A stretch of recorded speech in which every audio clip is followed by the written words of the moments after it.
32장. 내 이름은 더 이상 야곱이 아니다. 야곱도 자기 길을 갔다. 하나님의 천사들이 그를 만났다.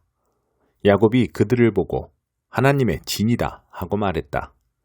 그러고는 그곳의 이름을 마하나임, 진영이라고 했다. 그런 다음 야곱은 에돔의 세일 땅에 사는 자기 형 에서에게 심부름꾼들을 먼저 보냈다. 그는 그들에게 지시했다. 나의 주인 에서께 이렇게 전하여라. 당신의 종 야곱이 말씀드립니다. 저는 라반의 집에 머물며 지금까지 떠나지 못하고 있었습니다. 그동안 저는 소와 나귀와 양떼를 얻게 되었고 남녀 종들도 거느리게 되었습니다. 주인님의 허락을 바라며 제가 이 모든 소식을 전합니다. 심부름꾼들이 야곱에게 돌아와 말했다. 주인님의 형님이신 에서께 주인님의 소식을 전했습니다. 그분은 주인님을 맞이하러 부하 400명을 거느리고 오시는 중입니다. 야곱은 몹시 두렵고 겁이 났다. 당황한 그는 일행과 양과 소와 낙타떼를 두 진으로 나누고 나서 생각했다. 에서 형님이 한쪽 진을 치면 다른 쪽 진은 달아날 기회가 있을 거야. 야곱이 기도했다. 나의 조상 아브라함의 하나님, 나의 아버지 이삭의 하나님, 제게 내 부모의 고향으로 돌아가거라. 그러면 내가 너를 선대하겠다고 말씀하신 하나님. 저는 하나님께서 보여주신 그 모든 사랑과 성실을 받을 만한 사람이 못 됩니다. 제가 이곳을 떠나 요단강을 건너던 때 제가 가진 것은 옷가지가 전부였습니다. 하지만 보십시오. 이제 저는 두 진이나 이루었습니다. 몹시도 화가 난 제 형님으로부터 저를 구해 주십시오. 그가 와서 저와 제 아내들과 자식들 할 것 없이 저희 모두를 칠까 두렵습니다. 하나님께서는 내가 너를 선대하겠다. 내 자손을 바다의 모래처럼 셀 수 없을 만큼 많아지게 하겠다고 친히 말씀하셨습니다. 야곱은 그날 밤 그곳에서 묵었다. 그는 자기 소유물 가운데서 형 에서에게 줄 선물을 골라 준비했다. 암염소 200마리와 순염소 20마리, 암양 200마리, 순양 20마리, 새끼 딸린 낙타 30마리, 암소 40마리, 황소 10마리, 암낙이 20마리, 순낙이 10마리였다. 그는 종들을 한 떼씩 맡기며 말했다. 나보다 앞서가거라. 가축대 사이에 거리를 충분히 두어라. 그런 다음 첫 번째 종에게 이렇게 지시했다. 나의 형님 에서가 가까이 다가와서 내 주인이 누구냐, 어디로 가는 중이냐, 이것들은 누구의 것이냐 하고 묻거든. 주인님의 종 야곱의 것입니다. 이것들은 에서 주인님께 드리는 선물입니다. 그도 뒤에 오고 있습니다 하고 대답하여라. 그는 떼를 이끌고 출발하는 두 번째 종과 세 번째 종에게도 차례로 같은 지시를 내렸다. 너는 이렇게 말하여라. 주인님의 종 야곱이 저희 뒤에 오고 있습니다. 야곱은 생각했다. 연이어 선물을 받으면 형님의 마음이 풀어지겠지. 그런 다음에 내 얼굴을 보면 형님이 나를 기쁘게 맞아줄지도 몰라. 야곱은 선물을 앞세워 보내고 그날 밤을 진에서 머물렀다. 그러나 야곱은 밤중에 일어나 두 아내와 두 여종과 11명의 자녀들을 데리고 압복강을 건넜다. 그는 그들을 강 너머로 안전하게 건네보내고 자신의 모든 소유물도 건너보냈다. 야곱이 홀로 뒤에 남았는데 어떤 사람이 그를 붙잡고 동이 틀 때까지 씨름했다. 그 사람은 야곱을 이길 수 없음을 알고는 일부러 야곱의 엉덩이뼈를 쳐서 탈골시켰다. 그 사람이 말했다. 동이 트려고 하니 나를 놓아다오. 야곱이 말했다. 저를 축복해 주시지 않으면 놓아주지 않겠습니다. 그 사람이 물었다. 내 이름이 무엇이냐? 야곱이 대답했다. 야곱입니다. 그 사람이 말했다. 아니다. 이제 내 이름은 더 이상 야곱이 아니다. 내가 하나님과 씨름하여 이겼으니 이제부터 내 이름은 이스라엘, 하나님과 씨름한 자이다. 야곱이 물었다. 당신의 이름이 무엇입니까? 그 사람이 말했다. 어째서 내 이름을 알려고 하느냐? 그러고는 그 자리에서 야곱을 축복해 주었다. 야곱은 내가 하나님을 마주대하여 배웠는데도 이렇게 살아서 이야기를 전하는구나 하고 말하며 그곳의 이름을 브니엘, 하나님의 얼굴이라고 했다. 야곱이 브니엘을 떠날 때 해가 떠올랐다. 그는 엉덩이뼈 때문에 절뚝거렸다. 그래서 이스라엘 사람들은 오늘날까지도 엉덩이뼈의 힘줄을 먹지 않는다. 야곱의 엉덩이뼈가 탈골되었기 때문이다. 3장 안식일에 선을 행하는 것. 예수께서 다시 회당에 들어가시니 거기에 한쪽 손이 오그라든 사람이 있었다. 바리새인들은 혹시나 안식일 위반으로 예수를 잡을까 하여 그 사람을 고쳐주나 보려고 그분을 주시했다. 예수께서 손이 오그라든 사람에게 말씀하셨다. 우리가 잘 볼 수 있도록 여기 서거라. 예수께서 이번에는 사람들에게 말씀하셨다. 어떤 행동이 안식일에 가장 합당하냐? 선을 행하는 것이냐? 악을 행하는 것이냐? 사람을 돕는 것이냐? 무력한 상태로 버려두는 것이냐? 아무도 말이 없었다. 예수께서는 그들의 비정한 종교에 노하여 그들의 눈을 하나씩 쳐다보셨다. 그러고는 그 사람에게 말씀하셨다. 내 손을 내밀어라. 그가 손을 내밀자 그 손이 새 손과 같이 되었다. 바리새인들은 서둘러 그곳을 빠져나가 어떻게 하면 헤롯의 당원들과 합세하여 그분을 파멸시킬 것인지 흥분하며 이야기했다. 12 사도. 예수께서 그곳을 피해 제자들과 함께 바닷가로 떠나가셨다. 그러나 갈릴리에서 큰 무리가 따라왔고 유대와 예루살렘과 이두메와 요단강 건너편과 두로와 시돈 근방에서도 큰 무리가 따라왔다. 그들은 말로만 전해 듣던 것을 직접 눈으로 보려고 왔다. 예수께서는 무리에게 밟히지 않도록 제자들에게 배를 준비하게 하셨다. 예수께서 지금까지 많은 사람들을 고쳐주셨으므로 온전치 못한 사람은 서로 밀고 당기며 그분께 다가가서 그분을 만지려고 했다. 악한 귀신들이 그분을 알아보고는 엎드려 부르짖었다. 당신은 하나님의 아들입니다. 그러나 예수께서는 그 말을 받아들이지 않으셨다. 그들의 입을 다물게 하여 자신의 정체를 사람들에게 알리지 못하게 막으셨다. 예수께서 산에 올라가셔서 자신이 원하는 사람들을 초청하셨다. 그들이 함께 올라갔다.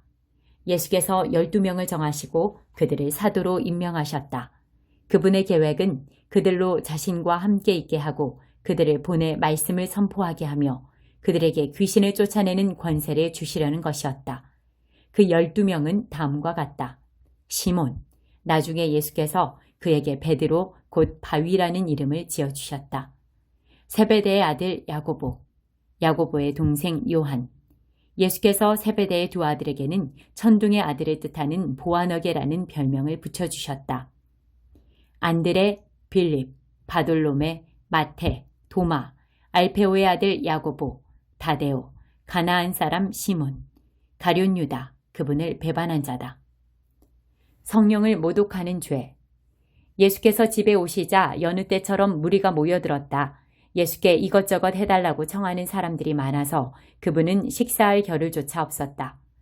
예수의 친구들이 상황을 듣고서 필요하다면 억지로라도 그분을 구해내려고 왔다. 그들은 그분이 제정신을 잃어가는 것은 아닌지 의심했다.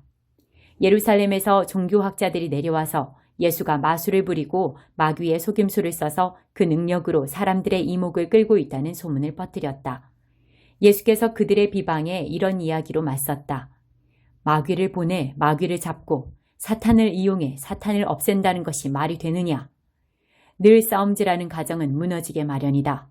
사탄이 사탄과 싸우고 있다면 사탄은 이내 남아나지 못할 것이다. 환한 대낮에 시퍼렇게 눈을 뜬 건장한 사내의 집에 들어가서 그 살림을 가지고 달아나려면 먼저 그 사람을 묶어야 하지 않겠느냐? 그를 묶으면 집을 깨끗이 털 수 있다. 잘 들어라. 내가 너희에게 경고한다. 용서받지 못할 말이나 행동은 없다. 그러나 너희가 하나님의 성령을 끝까지 비방하면 너희를 용서하시는 바로 그분을 물리치는 것이 된다. 그것은 너희 자신이 걸터 앉은 나뭇가지를 톱으로 잘라내는 것이며 용서하시는 그분과의 모든 관계를 너희 자신의 사악함으로 끊어버리는 것이다. 예수께서 이렇게 경고하신 것은 그들이 그분을 악한 자와 한패로 몰았기 때문이다. 순종이 피보다 진하다. 그때 예수의 어머니와 동생들이 나타났다. 그들은 밖에 서서 그분과 잠시 할 말이 있다는 전가를 보냈다. 예수께서 그 전가를 받을 때에 무리에 둘러싸여 있었다. 선생님의 어머니와 동생들이 밖에서 찾고 있습니다. 예수께서 대답하셨다. 내 어머니와 형제들이 누구라고 생각하느냐? 그러고는 둘러앉은 사람들을 일일이 쳐다보며 말씀하셨다. 내 어머니와 형제들이 여기 바로 너희 앞에 있다. 순종이 피보다 진하다. 하나님의 뜻에 순종하는 사람이 내 형제요, 자매요, 어머니다. 8장. 그날 아하수에로 왕은 유대인의 대적 하만의 재산을 왕비 에스더에게 주었다. 에스더가 모르드게와의 관계를 설명하자 모르드게가 왕 앞에 나아오게 되었다. 왕은 하만에게서 돌려받은 자신의 인장 반지를 빼서 모르드게에게 맡겼다. 에스더는 하만의 재산을 그가 관리하게 했다. 에스더는 또다시 왕에게 나아가 아각 사람 하만의 악을 저지하고 유대인을 해치려고 꾸민 그의 계략을 철회해달라고 왕의 발 앞에 엎드려 눈물로 간청했다. 왕이 에스더에게 금호를 내밀자 에스더가 일어나 왕 앞에 서서 말했다. 왕께서 저를 기쁘게 여기시고 이 일이 옳다고 생각하시면 그리고 왕께서 정말 저에게 은혜를 베푸신다면 명령을 내리셔서 아각 사람 함무다다의 아들 하만의 계략 곧 각 지방의 모든 유대인을 몰살시키려는 계획을 승인하는 공문을 취소하여 주십시오. 제 민족이 진멸당하는 참사를 제가 어찌 눈뜨고 볼 수 있겠으며 제 친족이 살육당하는 것을 제가 어찌 바라만 보고 있겠습니까? 아하수에로 왕은 왕비 에스더와 유대인 모르드게에게 말했다. 하만이 유대인을 공격했으므로 내가 그의 재산을 에스더에게 주고 그를 교수대에 매달게 했소. 그러니 이제 그대들의 판단대로 유대인들을 위해 무엇이든 글로 쓰도록 하시오. 그리고 이 인장반지로 날인하시오. 왕의 이름으로 기록하고 그의 인장반지로 날인한 명령은 철회할 수 없다. 그래서 셋째 달, 곧 시완월 23일에 왕의 서기관들이 소집되었다. 유대인들에 관한 왕의 명령이 모르드게가 불러주는 대로 토시아나까지 기록되었다. 그것은 인도에서 에티오피아까지 127개 모든 지방의 대신과 총독과 관리들 앞으로 보내는 것으로 유대인의 문자와 언어를 포함해 각 지방의 문자와 각 민족의 언어로 기록되었다. 모르드게는 아하수에로 왕의 이름으로 명령을 기록하고 왕의 인장반지로 날인했다. 그리고 말탄 전령들 편으로 공문을 발송했는데 그들은 왕궁 사육장에서 기른 왕의 가장 빠른 말을 탔다. 왕이 명령한 내용은 모든 성읍의 유대인들이 무장하여 스스로를 지키고 그들과 그들의 아내와 자녀들을 위협하는 사람은 누구든 죽이며 원수들의 소유를 무엇이든 빼앗을 수 있게 한 것이었다. 아하수에로 왕이 다스리는 모든 지방에서 이 일이 허용된 날은 12째 달, 곧 아달월 13일이었다. 명령은 각 지방의 공공장소에 게시하여 누구나 읽게 했고 유대인들에게는 그날을 준비하여 원수들에게 복수할 수 있도록 승인했다. 왕의 명령이 긴급함으로 전령들은 왕의 말을 타고 급히 떠났다. 왕의 명령은 수사궁전에도 게시되었다. 모르드게는 보라색 흰색 예복, 큰 근관, 가는 모시실로 지은 자주색 겉옷차림으로 왕 앞에 물러나왔다. 수사성에 기쁨이 흘러넘쳤다. 유대인들에게 밝은 빛과 웃음이 찾아온 것이다. 즐겁고 기쁘고 자랑스러운 날이었다. 왕의 공문이 게시된 모든 성읍, 모든 지방, 각 나라 어디에서나 유대인들은 거리로 나가 축하하고 환호하며 잔치를 벌였다. 뿐만 아니라 유대인이 아닌 많은 사람들도 유대인이 되었다. 이제는 오히려 유대인이 아닌 사람들이 위험해졌다. 3장. 그렇다면 유대인인 것과 아닌 것, 다시 말해 하나님의 길에 대해 훈련받은 것과 그렇지 못한 것은 무슨 차이가 있을까요? 사실 큰 차이가 있습니다. 그러나 사람들이 흔히 생각하는 그런 차이는 아닙니다. 우선 유대인들에게는 하나님의 계시, 곧 성경을 기록하고 보존할 책임이 맡겨졌습니다. 그 과정에서 유대인들 중 일부가 자신의 임무를 저버렸던 것은 사실이지만 하나님은 그들을 저버리지 않으셨습니다. 여러분은 그들이 신실하지 못했다고 해서 하나님도 신실하기를 포기하실 수 있다고 생각하십니까? 결코 그럴 수 없습니다. 세상이 다 거짓말을 일삼을 때에도 하나님은 끝까지 당신이 하신 약속을 지키시는 분입니다. 이 말은 틀림없습니다. 성경도 그렇게 말합니다. 주님의 말씀은 변함이 없고 참되십니다. 거부를 당해도 주님은 흔들리시지 않습니다. 그런데 이런 질문이 나올 수 있습니다. 우리의 악한 행위가 오히려 하나님의 의로운 행위를 분명히 드러내고 확증한다면 그 일로 우리는 오히려 칭찬받아야 하는 것 아닌가? 우리의 악한 말이 그분의 선한 말씀에 흠집 하나 내지 못한다면 하나님께서 우리를 다그쳐 우리 말에 책임을 묻는 것은 잘못된 것이 아닌가? 그 질문에 대한 대답은 아니다입니다. 결코 그렇지 않습니다. 생각해 보십시오. 하나님께서 바르지 않은 일을 하신다면 어떻게 그분께서 세상을 바로 세우실 수 있겠습니까? 그저 심사가 뒤틀려서 이렇게 말할 수도 있습니다. 나의 거짓됨이 하나님의 참되심을 더욱 영광스럽게 드러내준다면 왜 내가 비난을 받아야 하는가? 하나님한테 좋은 일을 하는 것인데. 실제로 어떤 이들은 우리가 그렇게 말한다고 말을 퍼뜨리기도 합니다. 그들은 우리가 악을 더 많이 행할수록 하나님은 선을 더 많이 행하시니 악을 더 많이 행하자고 말하며 다닌다고 주장합니다. 이는 순전히 중상모략인 것을 여러분도 잘 아시리라 믿습니다. 모두가 침몰하는 배에 타고 있다. 그렇다면 우리의 처지는 어떻습니까? 우리 유대인들이 다른 이들보다 더 운이 좋은 것일까요? 사실 그렇지 않습니다. 기본적으로 우리는 유대인이든 이방인이든 모두 똑같은 조건에서 출발합니다. 다시 말해 우리는 다 죄인으로 출발합니다. 이 점에 대해 성경은 더할 나위 없이 분명합니다. 바르게 사는 자 아무도 없다. 단 한 사람도 없다. 사리분별하는 자 아무도 없고 하나님께 깨어있는 자 아무도 없다. 다들 잘못된 길로 접어들어 다들 막다른 길에서 헤매고 있다. 바르게 사는 자 아무도 없다. 그런 사람 단 한 사람도 나는 찾을 수 없다. 그들의 목은 입 열린 무덤이요 혀는 진흙 비탈길처럼 반지르르하다. 하는 말마다 독이 서렸고 입을 열면 공기를 오염시킨다. 오래의 죄인이 되려고 각축전을 벌이며 세상을 온통 비통과 파멸로 어지럽힌다. 사람들과 더불어 사는 법이라고는 기본조차 모르는 그들. 하나님은 안중에도 없다. 그렇다면 분명하지 않습니까? 성경에 기록된 모든 말씀은 다른 사람에 대한 말씀이 아니라 바로 우리에게 하시는 말씀입니다. 성경은 처음부터 우리를 향한 말씀이었습니다. 또한 명백하지 않습니까? 우리는 하나같이 다 죄인이며 다 함께 한 배를 타고서 가라앉을 수밖에 없는 사람들입니다. 하나님의 계시와 관련 있는 민족이라고 해서 우리가 자동적으로 하나님 앞에 바로 서게 되는 것은 아닙니다. 우리는 다만 모든 사람의 죄에 우리 역시 연루되어 있다는 사실을 직시하게 될 뿐입니다. 하나님께서 바로 세우십니다. 그런데 우리 시대에 와서 새로운 것이 더해졌습니다. 모세와 예언자들이 그들 시대에 증언했던 일이 실제로 일어난 것입니다.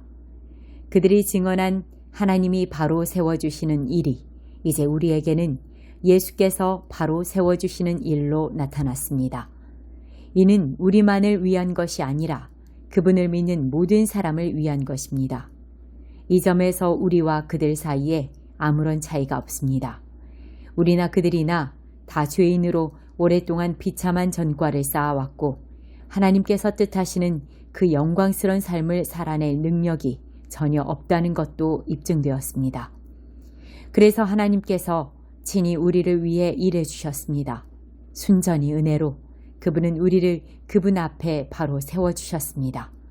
이는 전적으로 그분의 선물입니다. 그분은 우리를 진창에서 건져주셨고 우리가 있기를 늘 원하셨던 자리로 우리를 되돌려 주셨습니다. 바로 예수 그리스도를 통해 그 일을 하셨습니다. 하나님은 세상의 제단 위에 예수님을 희생제물로 삼으셔서 세상으로 하여금 죄를 면하게 해주셨습니다. 그분께 믿음을 둘 때 우리는 죄를 면하게 됩니다.